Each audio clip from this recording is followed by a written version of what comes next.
Hello, I'm Steve Shaw, National Coordinator of Football Officials and Secretary of Rules Editor for the NCAA. And today we're continuing our series of training videos for 2023, and we're going to be focused on game action from Week 10. Now, before we get into our plays, I want to talk about our sidelines. Our coaches are getting more active. It's later in the year, and we have to do our job there. Remember our commitment. If that coach comes out onto the field, 2 feet in the green grass, and debates an officiating decision, we need to put the marker on the ground. We can't back up. We can't allow coaches to take advantage of this because it'll get away from us. So I'm asking you, really focus hard on our sideline, work well, communicate well with our coaches. That is so important as we work through our games. So with that, let's get straight on into our plays. Our first play this week, we're late in the game. It's 2nd and 8. And the offense is going to throw a pass complete right at the line to gain. And we see defender number 10, he comes up and initially makes a good play, but then he's going to lift the receiver and slam him down into the turf. Now we get multiple flags down, one from our headline judge, one from our referee, and this is a correct call for a personal foul for unnecessary roughness. Now, the receiver's shaken up on the play, but as we go back and take a look at the replays, no question, the defender lifts and slams the receiver into the turf to punish him. And with our focus on player safety, anytime a player slams an opponent into the turf like this in a suplex type move, we need to get the flag out. And as we go down the stretch, this is the type of action that can lead to bad stuff in our game. So good job of getting the marker out here. And finally, as we look at the all 30, we see that after the headline judge has thrown his flag and he's got the spot, we see that the side judge comes up and takes his spot and releases him to go report to the referee. So that's a good job, good crew work here, and an excellent call. Play 2, we have a tie game with 16 seconds left in the fourth quarter, and the offense is working to get into field goal range. Now, we see they complete a pass right at the line to gain, and the receiver's going to turn upfield, and he finally goes down near the 20-yard line.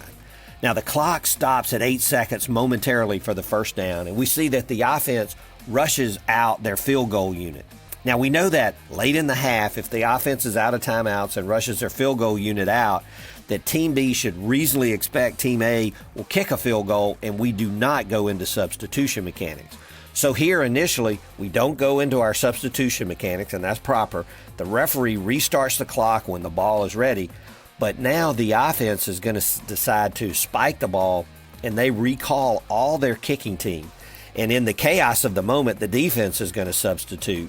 Now, we've not seen this type of action before, but if this happens, when the offense makes a decision to recall everyone, then it's clearly not obvious that a field goal is going to be attempted. So we should immediately go into our substitution mechanics and allow the defense to match up. And here, most likely, the game clock would have expired while the referee was in the tee, and that would be appropriate. Now that we've seen this type action, we'll know how to handle it going forward, and we'll most likely see this play added to our approved rulings in 352 to go along with Roman numeral 7 and Roman numeral 8. Play 3, we have another late game scenario. The offense is out of timeouts, down by 3 with 19 seconds remaining, and they need to get into field goal range to try to tie the game. Now the quarterback, he drops back, he looks downfield, and as he throws the ball, it's batted out of his hands, and we rule fumble on the field. The offense recovers, and now they're going to scramble to try to get the next play off. We see that they do get to the line, and they're going to snap it with 2 seconds remaining on the clock. They throw downfield, kind of a Hail Mary pass, and the pass does fall incomplete, and the game is over. Now, the previous play is the type play that puts replay in a tough situation because we need to review this pass fumble, but in the heat of the moment, we don't want to arbitrarily help the offense by stopping the game, especially if they would not get another snap off. If they can't get another snap off, we have plenty of time to review this. But here, when it's clear the offense will get another playoff, then we should stop the game for review. Now, as we go back and take a look at the pass fumble, we see that the quarterback's hand is clearly moving forward with control before the ball is batted away. And this would have been overturned to an incomplete pass. And if we'd have stopped it, we would have reset the clock to 15 seconds and the clock would start on the snap. So let's all be on high alert at these end of game situations. Stay composed in these very difficult situations. Play 4, the offense has 2nd and 10 and trips to the top side of the formation with one receiver down to the bottom of the formation. Now we're going to get a crossing route here, and we see that the middle receiver from the top is going to cross with number 19 from the bottom of the formation, and 19 is going to make the catch. He turns upfield for a big gain on the play. Now, the back judge, whose key is the middle receiver in trips, has a flag down for offensive pass interference, and as we look at the replay, we see that the middle receiver, 16, he does release back to the middle of the field. He picks off the defender that's in coverage with contact, and it frees up number 19 for the big gain. Now, this action by number 16 is absolutely pass interference action, but as the crew comes together to discuss the play, the back judge is going to pick up his flag for OPI because as we go back and take a look, we see that the pass did not cross the neutral zone. It was caught behind the line, so we know there can be no foul for pass interference. Now, this is good crew communication, and as the back judge really has no perception on where the ball is caught, but it's good to get the marker down when you see this type action. And the line judge, he's going to inform the back judge that the pass did not cross the line, so the back judge ultimately picks up the marker. This is good work, good communication within the crew, everyone doing their job. Well done. Play 5, this game's only late in the first quarter, but it's evolved already into a very chippy game. And we're going to see the quarterback, he fakes the ball, keeps right up the middle, and we see players continue to mix it up after the play, and the umpire takes even a bit of a shot to the head here. And as we go down the stretch, we know that each game has so much on the line, and we need to know when frustrations begin to build with our teams and stay on top of this action, and know when we need to step up with our marker to take control. But here we see the umpire, he gets both teams together, has a quick heart-to-heart talk with them, positively reminding them to represent their university with class, make sure that the players understand the expectations placed on them and the responsibility of the officials. If you can get to the players before things are up, this can be an excellent technique. But let's not overuse this. Let's use it when it can be helpful to calm our game down. Play 6, the offense is backed up with 4th and 12, and they're in scrimmage kick formation, and the rush is quickly on the kicker, but he gets the kickoff, and it's a good kick, and we have a fair catch by the receiving team back near the 40-yard line on their side of the field. Now, we get a flag down by our referee back in the offensive backfield, and the foul was running into the kicker. It's a 5-yard penalty. It would not result in a first down, and the crew does a good job of helping the coach understand his options here. And ultimately, the coach decides to decline the penalty for running into the kicker since it wouldn't give him a first down, and they had a good punt.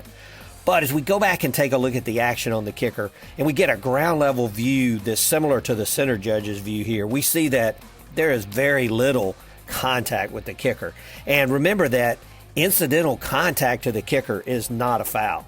Center judge, could you help here? Remember that your mechanics, you're primarily responsible for observing blocking by the shield, but secondarily you have action on the kicker, and you're to assist the referee in determining whether contact on the kicker is illegal. So center judge, and I know the referee is your crew chief, but don't be bashful. Be prepared to step up and give the referee your opinion here. Play 7, we're late in the game, the score's tied, the clock's running, and the offense has 1st and 10 at the 24 going in. Now, the quarterback, he fakes, and then he's going to run up the middle for a 6-yard gain, and then as the quarterback is getting up, his helmet pops off, and the crew stops the clock with 3:07 remaining because of the helmet off. Now, we know that the quarterback must go out. He protests a little bit, but he goes out. We're going to reset the play clock to 25 and restart the game clock. Now, the offense lets the clock run all the way down, and they're going to call timeout with 1 second left on the play clock. And that timeout is going to allow the quarterback to return into the game. So all is good here, but let's stay on top of all the dead ball action, especially around the pile.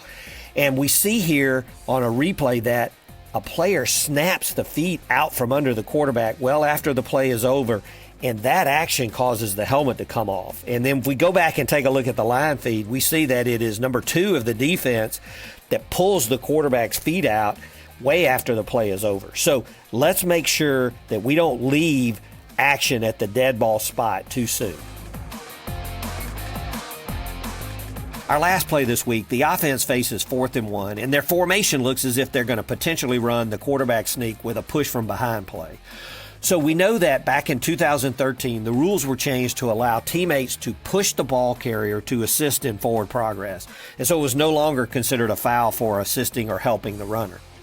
But the offense is going to be creative here, and it's a big reminder to us to always be alert and to expect the unexpected.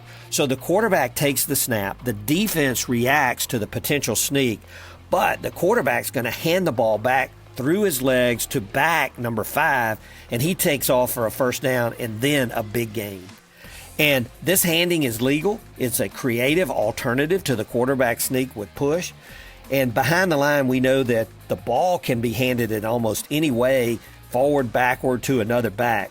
And remember that a planned loose ball play is not legal, and that's referred to many as the fumble-rooski, when a player puts a ball on the ground near the snapper and another offensive player recovers and advances. But this is a legal handoff and a nice gain for the offense. Well, that's it for our video this week, and let's use these plays as learning opportunities. And as we get ready for Week 11, let's ensure that we concentrate and be our best at the end of half, end of game situations. So important. And remember, quality fouls, make it be there, be great communicators and great game managers. And let's lead with our integrity, courage, and poise. That's always required of us. Best of luck to all.